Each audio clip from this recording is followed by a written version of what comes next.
Hi everyone, my name is Howard and I'm the Regional Director of Michael Page. 2020 has certainly been a challenging year for all of us, and in light of this, I would like to welcome all of you to our webinar today to discuss what's next for Hong Kong. Our agenda will cover the following topics. We will discuss the lessons learned from COVID-19. We will then talk about the appeal of the Hong Kong market to support business growth, followed by a section on sector-specific opportunities. And then we will finish up with a discussion on the Hong Kong startup ecosystem. We will wrap up the entire session, as Tony mentioned, with a Q&A. We are privileged today to have Dr. Jimmy Chang, Associate Director General from Invest Hong Kong, to share his insights with us. As a government department responsible for attracting and facilitating direct investments into Hong Kong, Jimmy has spent the last 17 years working for Invest Hong Kong and currently oversees 6 sectors for Hong Kong, covering business and professional services, consumer products, creative industries, financial services, tourism and hospitality, and transport and industrial sectors. Jimmy, thank you for your time today. Thank you, Howard, for having me and Invest Hong Kong in your webinar. It's a great pleasure. Hello, everybody. Thank you, Jimmy. So I'm going to dive right in. From your perspective, what are the key lessons and takeaways that you have learned from the current pandemic? Well, thank you, Howard. During this pandemic, I think governments in the whole world are all facing more or less the same challenges of containing the virus on one hand and supporting their economy on the other hand. And in terms of supporting our economy, I think the Hong Kong government has reacted quite promptly to COVID-19 in general. Yeah. COVID-19 started in Hong Kong in January this year, and between February and April, the government responded quickly by allocating 287 billion Hong Kong dollars, that's like 10% of our GDP, on various stimulus packages as included in the last budget, as well as the first and second rounds of the anti-epidemic fund. Just to summarize, these relief measures can be broadly divided into 3 categories. 1, direct subsidies to companies and individuals operating in those sectors which are most affected by the pandemic, especially retail, F&B, tourism, and transport. Secondly, measures to ease cash flow problems for companies. A good case in point is the 100% loan guarantee scheme under the Hong Kong Mortgage Corporation, which provides loans to business at a pretty low interest rate, that's prime minus 2.5%, in order to ease our companies' short-term liquidity problems. Another example is actually, which is not included in the slide here, but I just would like to briefly mention, it's the Distance Business Program administered by the Hong Kong Productivity Council, which provides direct funding support for companies to acquire new technologies so that they can operate more effectively during the pandemic, of course, with a lot of social distancing right now. And the third category aims to preserve jobs. I'm sure a lot of you are familiar with the key measure, which is the Employment Support Scheme, ESS, which provides wage subsidies to employers at $9,000 for each employee at maximum for a period of 6 months from June to November. And in return, employers undertake not to reduce headcounts. The first payment, which covers June to August, has already been disbursed, and the second payment will start to receive applications from the 31st of August, so a week from now. So stay tuned. From our experience, Howard, most companies and investors in Hong Kong have found these support measures quite useful. And given the adequate fiscal reserves maintained by the government over the years, we're able to implement such unprecedented measures during this unprecedented crisis, compared to those previous crises we faced, including the global financial crisis in year 2008 and SARS in 2003. This time, I think the actions taken by the government are both much faster and much bigger. Yeah. Thank you, Jimmy. It is certainly quite impressive relative to the global financial crisis, as you mentioned, that the government has responded in a fairly timely manner in issuing, as you mentioned, 10% of the GDP in relief measures and funding to support the economy. I guess from our side, from a recruitment standpoint, we have, I'm aware of a large number of clients who've actually applied for the ESS program. But alternatively, there are also some organizations who have not. So, I can see the benefits of organizations who have subscribed to it. And I guess a question I have, Jimmy, is from your opinion, do you think the government will extend their relief measures if the situation does not improve? Because I'm aware that, let's say, for example, the ESS program, it's up to November. What are your thoughts on the government subsidy measure? Do you think it will be extended, in your opinion? Yes, Howard. Indeed, the government is seriously considering that the third round of anti-epidemic fund, AEF 3.0. As far as I know, there will be a special meeting at the Legislative Council on the 28th of August, I think this Friday, to discuss this matter in detail. And I believe the government will present some proposals for discussion then. So, the answer is yes, definitely. The government is actively evaluating the situation and also possibly proposing further support measures to help our economy. Great to know. Great to know that the government will continue to preserve and protect the economy. So thank you for that, Jimmy. So aside from relief measures, what other learns or takeaways have you taken so far with this pandemic? Yeah, Howard. I think in terms of containing the virus and protecting public health, if we can go to the next slide. I think the government has been adopting a suppress and lift strategy, whereby restrictions on social distancing are implemented and or lifted in accordance with the actual infection situation, in order to hopefully strike a balance between controlling the number of infected cases and allowing society to function normally. Yeah. So far, we have registered a bit more than 4,600 infected cases, and some 70 death cases. But I have to highlight that there hasn't really been a complete lockdown in Hong Kong. So I think it's fair to say that Hong Kong is not doing too bad in this regard. But obviously, there are always things that we could have done better. In retrospection, we can certainly improve in the future. Right. Thank you, Jimmy. You mentioned lockdown, and I'm always curious to ask this question. Do you feel, or do you think, in your opinion, that Hong Kong will ever get into a lockdown mode? Wow. Howard, personally, I think that is probably something quite unlikely. Okay.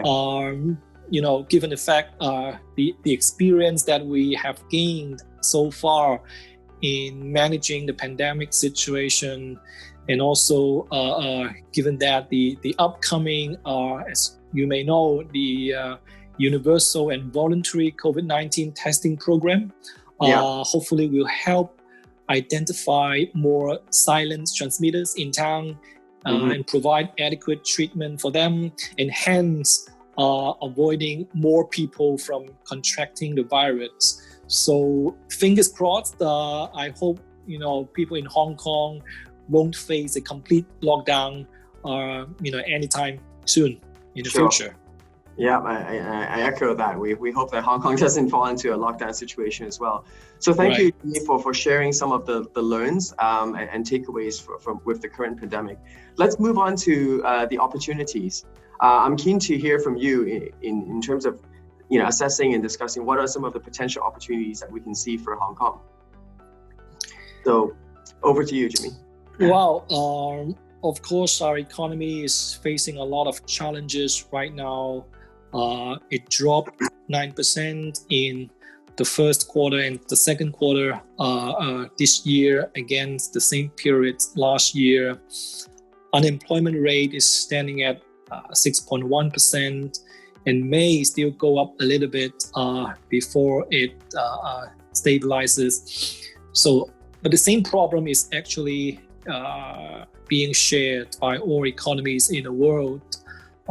Nonetheless, Hong Kong's fundamentals, in my opinion, are still quite strong. Our economic freedom, rule of law, low and simple tax system, and our convenient geographic location are still very much our key business advantages. And Hong Kong is still playing a very important role as an international financial center in Asia.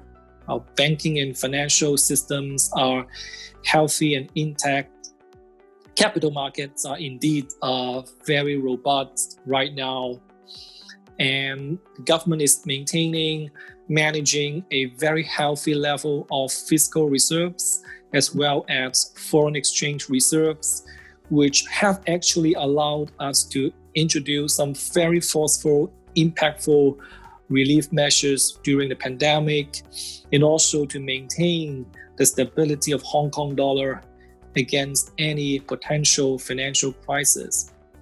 And every year, we conduct a survey on foreign companies in Hong Kong. That's in collaboration with our Census and Statistics Department. So last year, our survey revealed that Hong Kong was actually home to over 9,000 foreign companies, of which more than 1,500 were their regional headquarters. And both numbers increased by more than 9% compared with 2 years ago, that's 2017.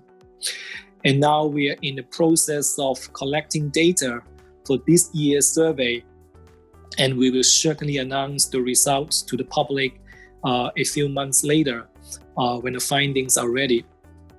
So in sum, looking ahead, I think Asia should still be the economic engine in the world.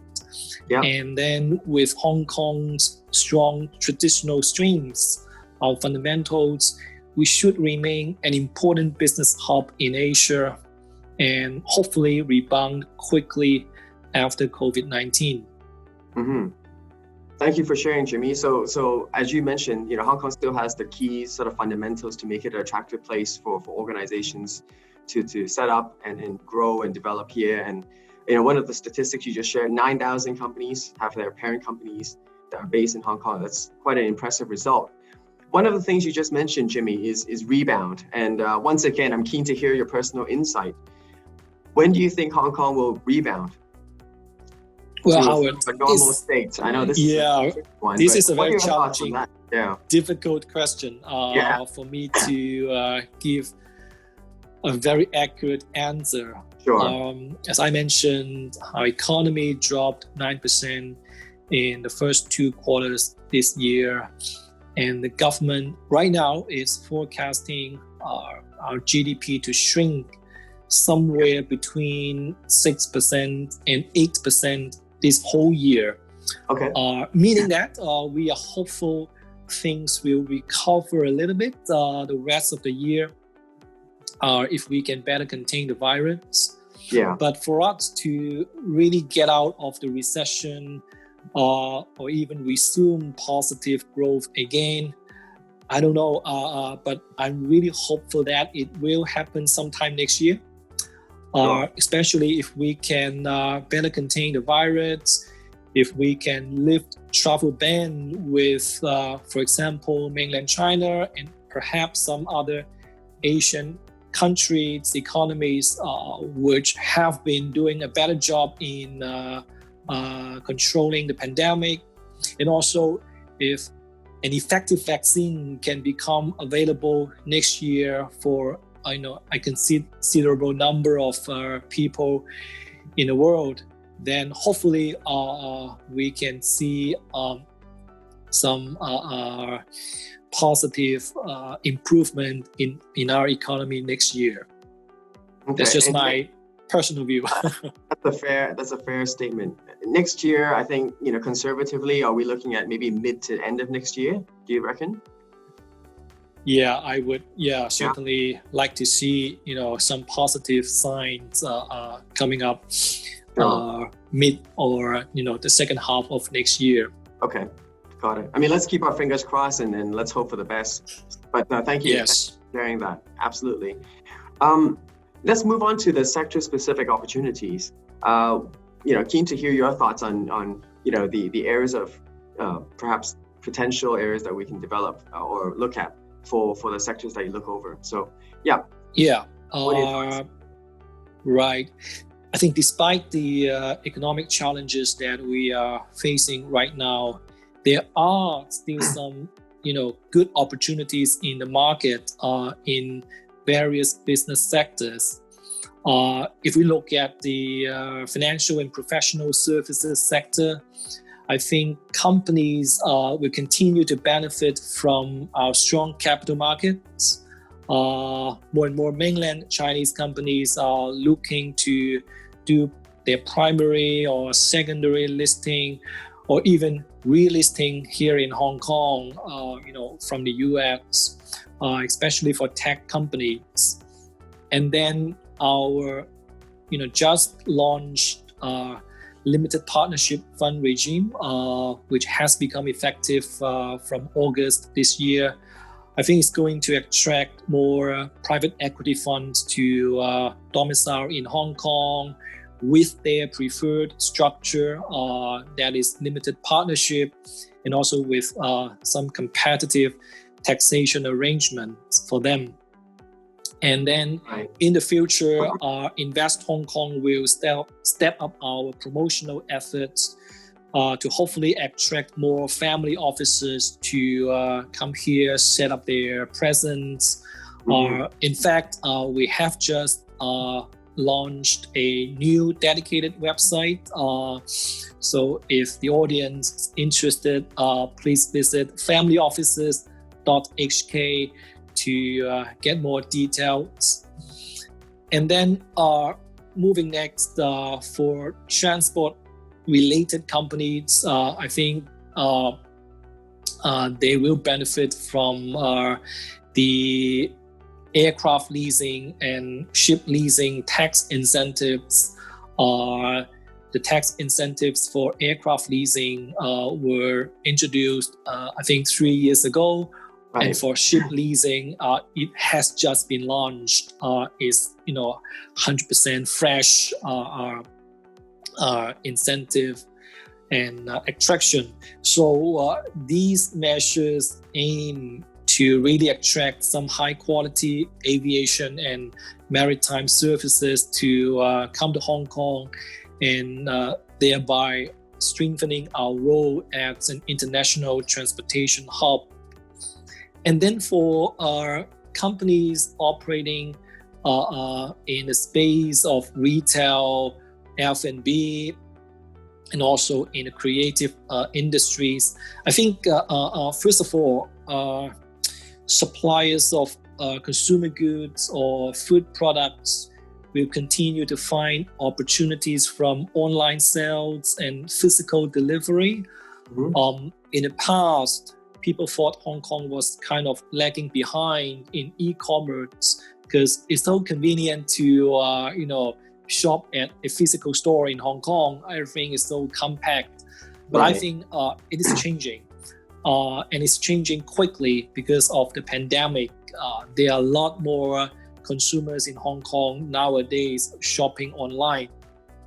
And because of this, creative companies will find more opportunities in helping consumer goods companies or food companies to go online and also market their businesses more effectively in the digital space. Right. And not only for products, also for services, I will see more services to be delivered online for consumers, like online education, online entertainment, and so on.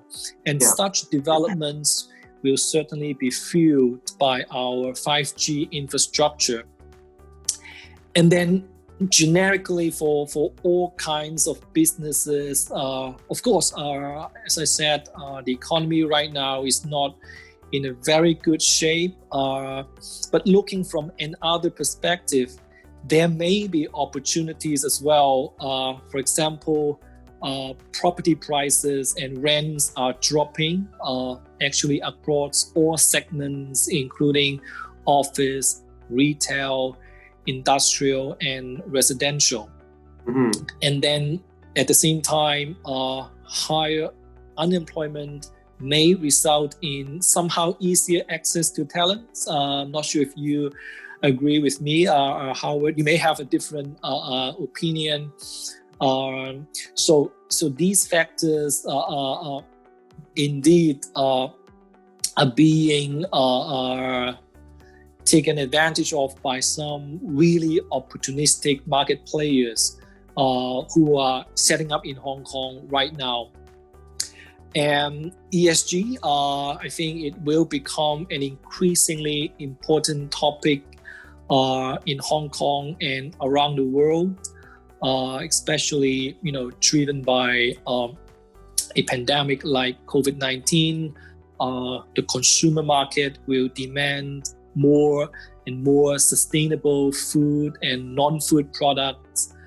Likewise, Hong Kong can also play an important role in fundraising to support some green manufacturing and development projects in and outside Hong Kong, leveraging our status as an international financial center. And it will also provide opportunities for related support services like consultancy on ESG and so on. Last but not the least, I think the Greater Bay Area development will continue to drive economic developments greatly in this region. I'm hoping that travel ban will be lifted very soon between Hong Kong and the GBA, so that there will be more business activities between Hong Kong and southern China in terms of commerce, tourism, and then we start reignite our economic growth with that. So the GBA development will, I think, benefit a large number of business sectors, not just finance and technology. Great. Thank you, Jimmy. I think to answer your question on the easier access to talents part, certainly for industries that have been impacted by the pandemic, then there has been a greater supply of candidates in that particular region. But overall speaking, I mean, based on what you just shared, I want to echo some of the points that you highlighted. Say, for example, you talked about PE firms, and I guess from a recruitment standpoint, we're actually doing a little bit more work on the PE side as well. But in particular, you talked about digital and technology, and this is definitely a growth area for us as an organization, and certainly we're seeing an increase in demand from our clients to hire, digital transformation specialists, e-commerce specialists, even project management specialists, and these are all in line with various industry sectors within the market as well. It's interesting you mentioned aircraft leasing. I appreciate this year maybe the market hasn't been that great for as you mentioned, the maritime transport industry. But in previous years, we've actually done a bit of work in that space as well. So I do see the potential in that area. And sustainability, that's also an interesting point that you mentioned as well, because this year we've actually had, we've seen an increase in demand from our clients to hire specialists who primarily focus on sustainability, health, safety, environment. So I'm aware that there's an increase in heightened awareness on this particular topic. And from what you're saying, it also sounds like the government is also trying to invest in this area as well to increase the awareness of the ESG side. So overall, Jimmy, from what I understand, it looks like there are still pockets of opportunities that we can see with the current market space, providing that, we are going through tough times, but I think there are still opportunities for us to look forward to. I think so, yes. Excellent. Now, aside from the industry and sector-specific sort of updates, I know that the government is also investing quite heavily into startups to support startup organizations. Would you mind sharing a little bit on the startup ecosystem with us, please? Of course, Howard. I think in the near term, what's most important is that the government will, of course, continue to focus on supporting our existing companies operating here, help them weather the storm of COVID-19, and also especially for those business sectors that have been relatively more impacted by the pandemic. But in the long run, our innovation and technology remain one of the most strategic areas for Hong Kong to develop further. Yep. So supporting startups, as you mentioned, will therefore be an important priority for the government, including Invest Hong Kong. And right. In fact, our startup ecosystem has been growing very fast in the last few years. I think partly driven by the market and also partly driven by some favorable government policies. Mm-hmm. And the current term government has actually allocated more than 100 billion Hong Kong dollars for developing innovation and technology. So we are very serious about that. For example, that's quite an impressive number. Yes, because it's so strategic for our future economic growth and development.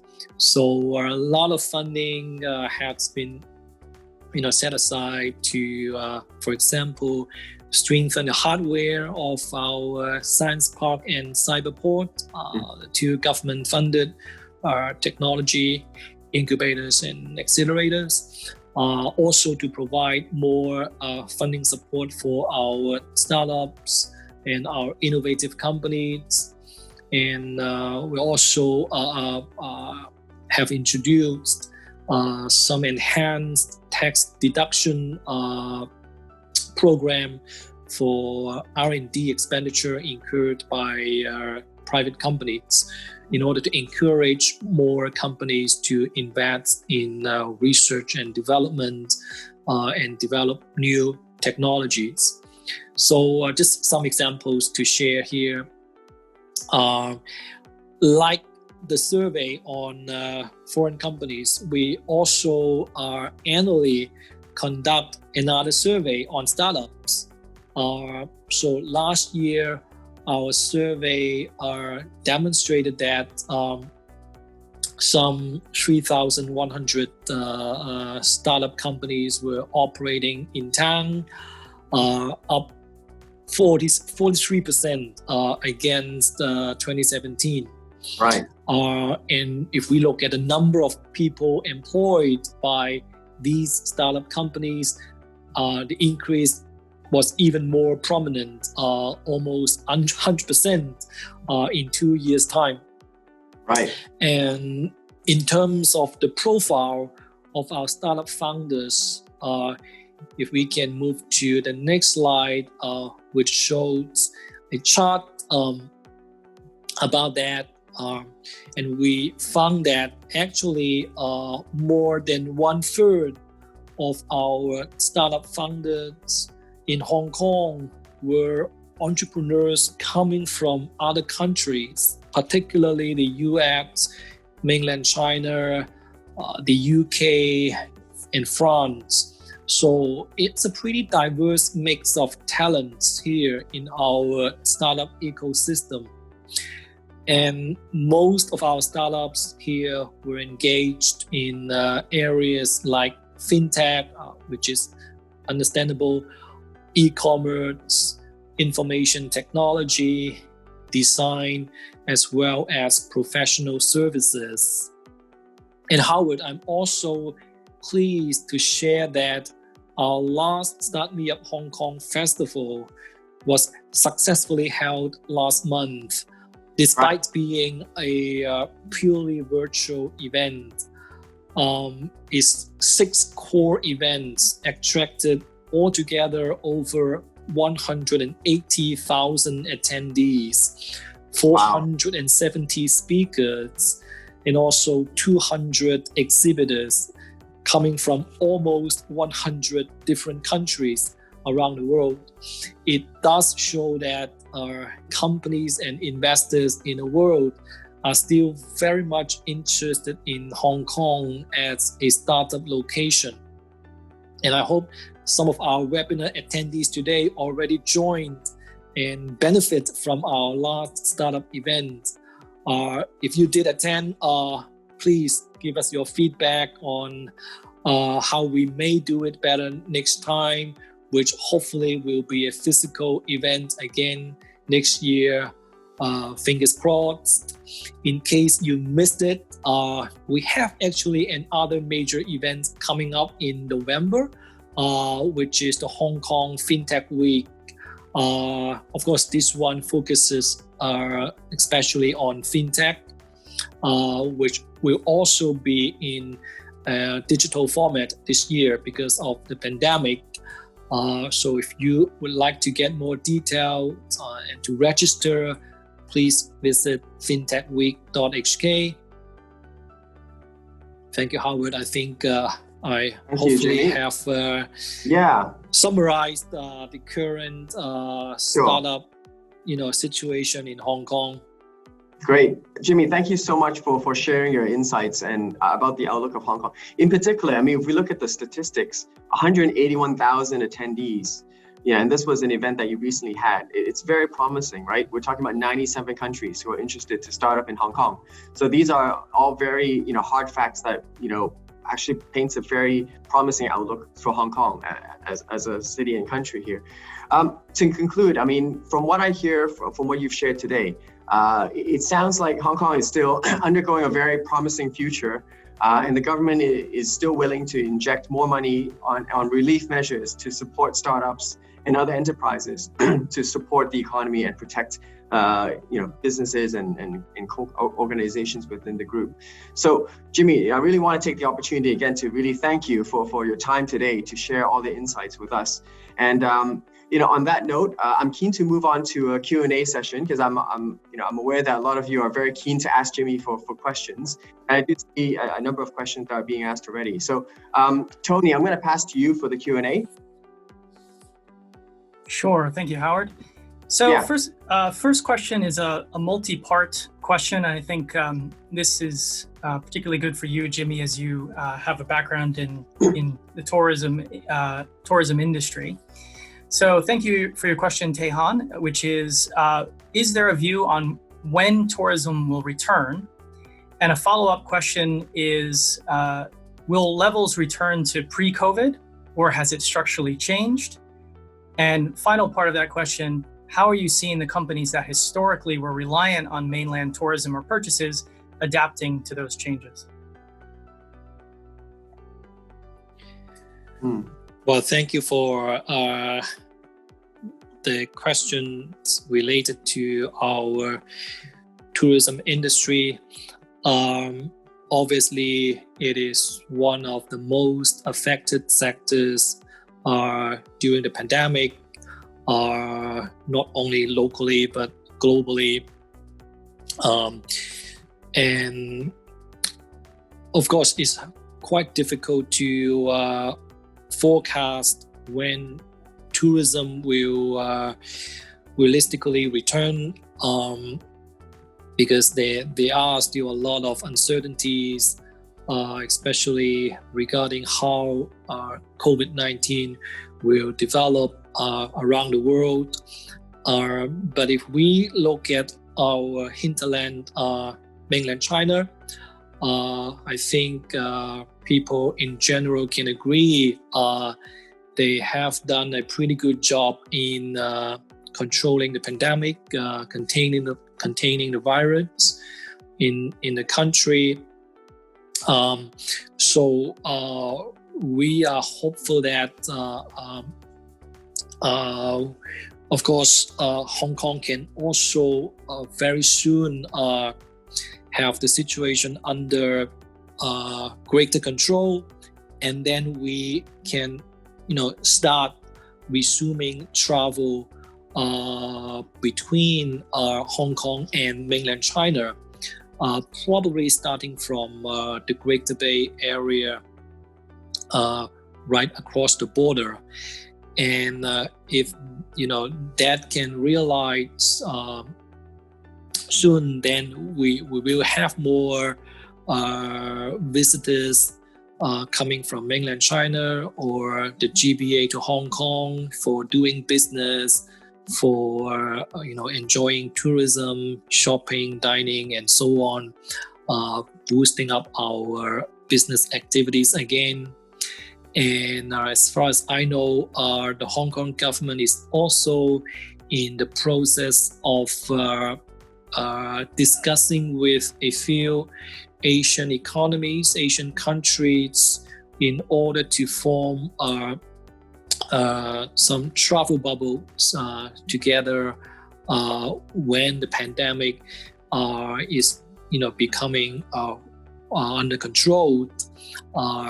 Countries like Thailand and Japan are actively discussing with Hong Kong in relation to the future arrangements in this regard.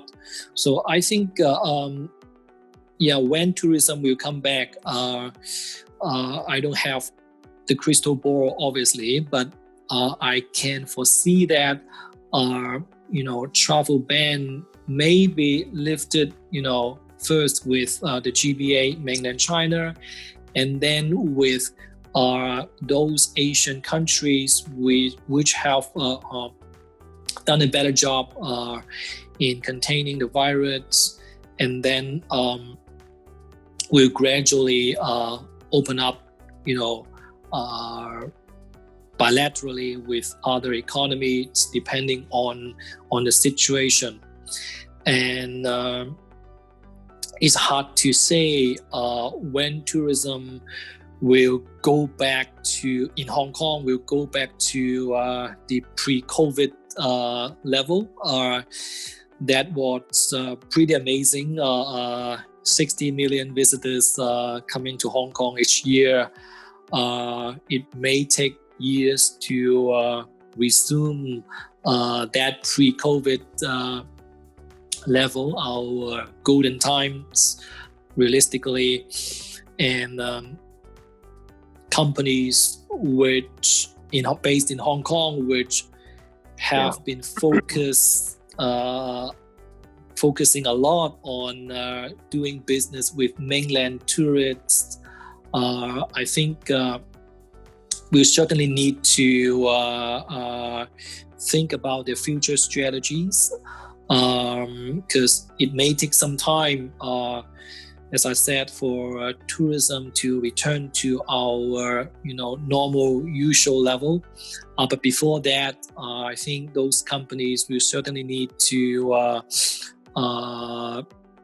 adjust their strategies, focusing maybe and more embracing new technologies to do their business, and also maybe also trying to diversify their clientele, sometimes focusing on the local market more is not a bad idea, providing products and services, more demand by local Hong Kong people. It's certainly not a bad idea. What I can share is a couple of success stories, companies that Invest Hong Kong has helped. recently in the F&B and retail space, which are still doing not still doing okay, but actually doing quite nicely. One is both are from Japan actually. One is Don Don Donki, which is a company retail concept selling a lot of necessities, so various kinds of basic products at very reasonable prices, but good quality. I think is good value for money, which attracts our consumers a lot. Another one, Sushiro, it's a sushi restaurant chain, which is also expanding in Hong Kong at this moment. So I think targeting the local market, providing products which are good value for money, like what Don Don Donki and Sushiro are doing right now. Their success actually, I think, says a lot of things for businesses operating in these seemingly very challenging sectors right now. Great, thank you, Jimmy. Yeah, I think there's definitely going to be a lot of people looking to travel as soon as COVID is over. So moving on to the next question. Attention to ESG is growing. Is there any way the company can prepare themselves for the growth?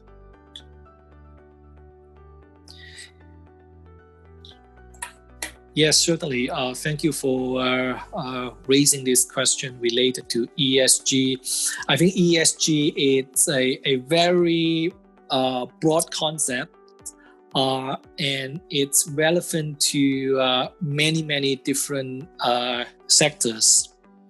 So depending on which business sector that you are operating in, obviously if you are a product manufacturer or supplier, you would like to make sure your products are, more and more manufactured in a sustainable way, really protecting the environment, because nowadays consumers are paying a lot of attention to how products they use are actually manufactured.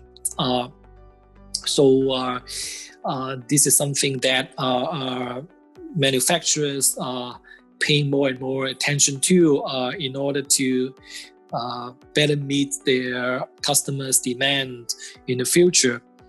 And then if you are in the finance sector, then fundraising, capital raising, whether from the stock market or the bond market, to raise funds to support sustainable developments in Hong Kong or in other countries, I think present a lot of opportunities in the future. So, as I mentioned, manufacturing products is one thing. Building large-scale development projects, building a terminal, an office building, a residential building, an airport. So these bigger infrastructural developments will also need to pay more attention to ESG. And right now, financiers are also paying more attention to this part. And if you are not, doing your work in an environmentally friendly way, chances are it's becoming more difficult for you to get financing. Even if you get it, you may have to pay higher interest rates. So this is also relevant to infrastructural developments in the future. And of course, there will be new demand for consultancy services on ESG because it's becoming more and more important. So a lot of companies across different sectors will need to learn more about how they can better meet customers' demands, how their processes and systems can be made more sustainable. So consultancy services related to ESG will be more and more sought after. So I think it is relevant to a lot of people, a lot of companies in different sectors, and something that we all have to focus a lot more in the near future. Yeah, I think Jimmy, just to echo what you're saying, aside from manufacturing, I mean, there's a lot of sectors who are appealing to the ESG environmental awareness concept, and we also foresee, at least from a recruitment standpoint, that there will be more demands for talents that are specialized in this area. So I think that's probably how we're going to prepare for it, because that's the demand of the consumers. And as you mentioned, there's more education, there's more awareness. So there'll certainly be more growth in this area. We have a few more questions to go, so let's just continue to answer as much as we can. Tony, back to you. Sure. So switching gears, this question is regarding expats and local talent. Do you have a view on the reducing number of expats applying for work visas in Hong Kong? Is this a problem for the business sector, or potentially an opportunity for local talent to thrive? Well, thank you for the question on expats and local talents. Right now at hand, I don't really have the objective data or figures to answer this question.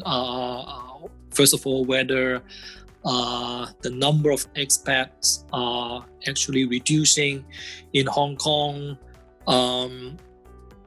Of course, we have noticed some examples of that, but also at the same time, we are also helping new foreign companies trying to set up in Hong Kong. But at this moment, it may be more difficult to achieve that because of the travel ban. Basically, it's not that we are not welcoming them.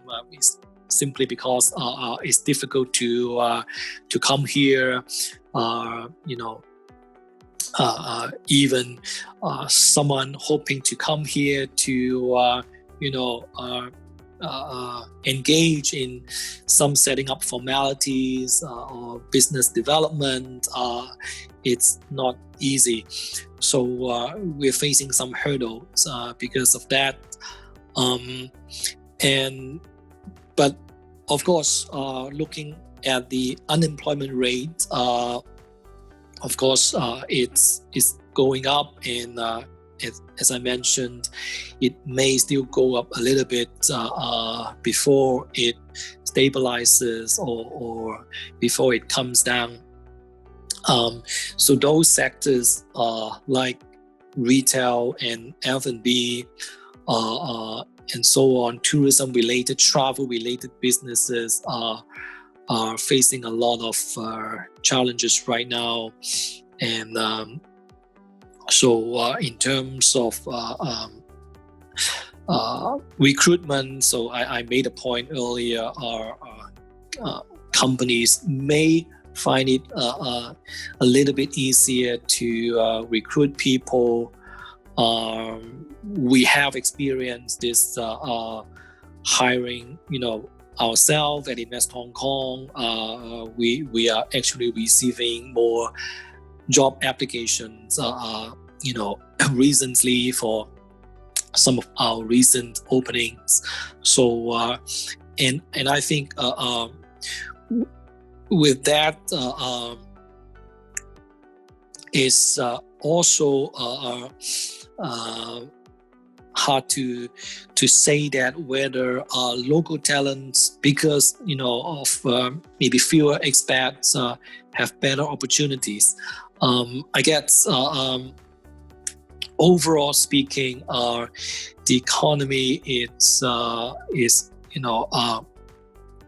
having a very tough time, and it affects both local companies and foreign companies operating in Hong Kong, and it affects our expats as well as our local talents. I think these two kinds of human resources are equally impacted at this moment. So I think when the economy start to recover gradually later on, companies becoming more active in hiring will create opportunities for both expats and local talents. Again, whether local talents can outcompete our expats, it depends on how competitive they are. I'm sure Howard can share more insights from a recruitment perspective. It all depends on how good you are as a candidate in order to compete for a nice job, right, Howard? Yeah, it's really all about meritocracy. I mean, it doesn't really matter what background, race, profile you come from. It's all about having the right fit, right mindset, right attitude, and right skill set. So I understand the visa issues, but in terms of the talent sourcing strategy, I think our clients generally are very open-minded in where they source the talent, as long as they fit the criteria that they're looking for. But they're very open-minded in where they source it from. And there's no specific direction as to saying we're only going local talent versus expat. I think Hong Kong as an international hub is still fairly open-minded in that regard. Yeah. Okay, great. Yeah. I think we've got about 5 minutes left, so we'll just go to a final question. And also someone asked if there'll be a copy of this presentation available. We will try to make that available to all attendees. So there's a number of questions related to the perception of Hong Kong, particularly from a competitive perspective across Asia. So it's mentioned, will there be less investment in Hong Kong due to recent conditions? Are companies looking at other locations like Singapore or Thailand? There's a question whether we'll see potentially an impact from the national security law on overseas investment. And finally, just related to that question, will some companies just go direct into China in the future? So, Jimmy, perhaps you could tell us about how competitive you think Hong Kong is. Wow. Well, that's all good questions, are very legitimate questions, and it also showed the audience really love Hong Kong by asking these questions. I think there are a number of questions. I think they're all interrelated, but let me try to comment a little bit about the national security law. I think unfortunately this issue has been quite politicized, especially in the media, so affecting to some extent perceptions about Hong Kong. To me, of course, the key objective of introducing the national security law is to help Hong Kong resume its social stability, and also to safeguard national security in Hong Kong, which is really a prerequisite for any international business city in the world. I think investors, business people, they really treasure stability of the market, of where they are based. If somewhere is not stable socially or politically, there's no point in talking about doing business. So from my observations, since the introduction of the law, seemingly Hong Kong is gradually resuming stability, which I think is a positive sign.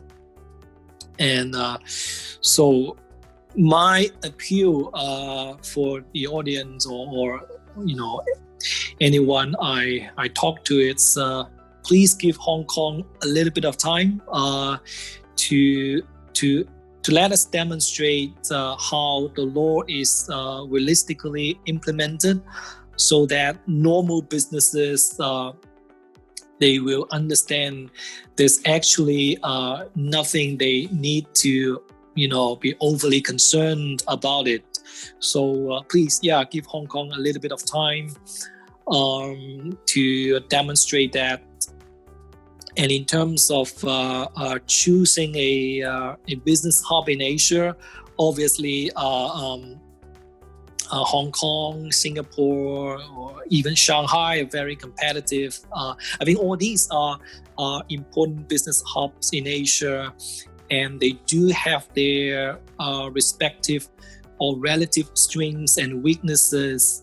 In my view, in terms of economic freedom and taxation, Hong Kong and Singapore are, very, very competitive.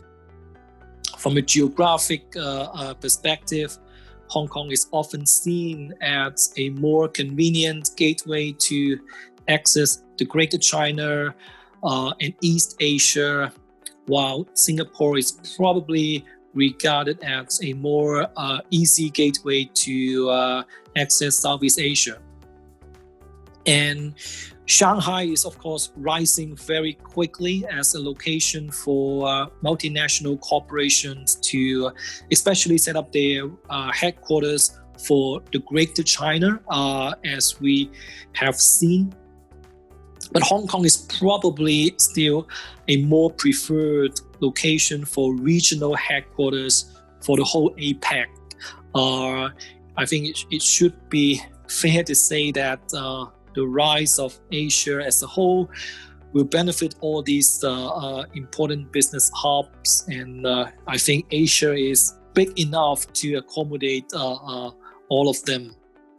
And surely, Howard, you have your point of view to share for these important questions. Yeah, I mean, we have a very diverse selection of clients, and I think it's either a business decision or personal decision to be based either in Hong Kong, Singapore, or Shanghai. I think, as you mentioned, each country have their advantages. There's pros and cons. But I think, once again, we're still seeing a fairly sizable portion of multinationals and large corporates who still choose Hong Kong as their hub. So in my opinion, it really depends. There's various reasons why organizations choose their country of base, but I still see that Hong Kong is still a very opportunistic place for a lot of organizations to set up. So I do echo some of the points you brought up. Great. Thank you, Howard. Yeah. Sorry, everyone else who asked a question, we'll reach out to you directly because we don't have time to get to each of those questions. And just a quick housekeeping reminder that after this session, your browser will be redirected to a page where you can fill out a survey and provide us some feedback. Howard, over to you. Yeah, look, I just want to take the opportunity to thank Jimmy again for taking his time to share his insights with us. I really appreciate the time that you have today. So thanks again, Jimmy. And for the rest of the viewers today, I just want to wish everyone, a wonderful week ahead and to stay safe. And just to keep in mind that Hong Kong has a bright future ahead, and we just need to be a little bit more patient and resilient. And, we look forward to a promising future with Hong Kong. Jimmy? Thank you, Howard. Thank you all for attending, and please stay safe during this time. And if there's anything Invest Hong Kong can support you, please don't hesitate to contact me or my colleagues. Great. So stay safe, everyone, and have a good week ahead.